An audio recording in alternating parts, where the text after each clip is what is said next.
नमस्कार. भक्तिप्रिया चॅनलवर आपले खूप खूप स्वागत आहे. वैशाख महिन्यातील शुक्ल पक्षातील तृतीयेला अक्षय तृतीया म्हणतात. यंदा अक्षय तृतीया ही 10 मे रोजी आलेली आहे. अक्षय तृतीयेचा दिवस संपत्तीची देवी माता लक्ष्मीचा दिवस आहे. या दिवशी कोणतेही नवीन काम सुरू केले तर ते शुभ होते. या दिवशी जप, तपस्या आणि दान केल्याने उत्तम फळ मिळते. धनसंपत्तीचा संबंध वास्तुशास्त्राशी असतो. कोणत्याही मनुष्यावर त्याभोवती असलेल्या सकारात्मक आणि नकारात्मक शक्तींचा प्रभाव असतो. आजच्या व्हिडिओमध्ये असे काही उपाय सांगणार आहे की जे अक्षय तृतीयेच्या शुभ मुहूर्तावर केल्याने देवी लक्ष्मी आपल्यावर प्रसन्न होते. त्या अगोदर चॅनलला सबस्क्राईब केले नसेल तर सबस्क्राईब नक्की करा. 1. लग्न राशीचा स्वामी ग्रह हा प्रसन्न करावा.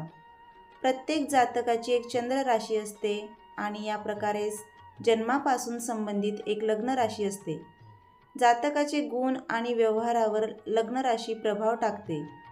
जर आपल्या कामांमध्ये अडथळे येत असतील किंवा आर्थिक रूपाने त्रस्त असाल तर आपल्या लग्न राशीच्या स्वामी ग्रहाच्या अनुकूल रंगाची एखादी वस्तू नेहमी स्वतःजवळ असू द्या किंवा त्या रंगाचा रुमालही जवळ ठेवू शकतात.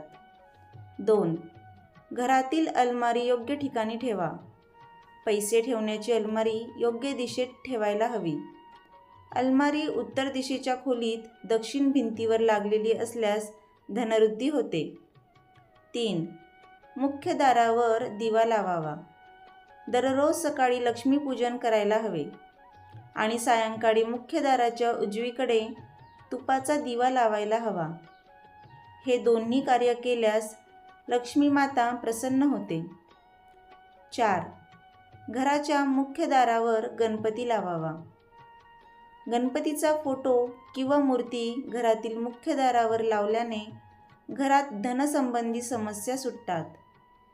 अशाने घरात नकारात्मक शक्ती प्रवेश करत नाही. 5. घरात तुळस असावी. तुळस लावून नियमित झाडाला पाणी दिल्याने कधीच धनधान्याची कमी भासत नाही. 6. गाईला चारा खाऊ घालावा. रोज सकाळी स्नान केल्यानंतर गाईला हिरवा चारा किंवा कणिक किंवा पोळी खाऊ घालावी.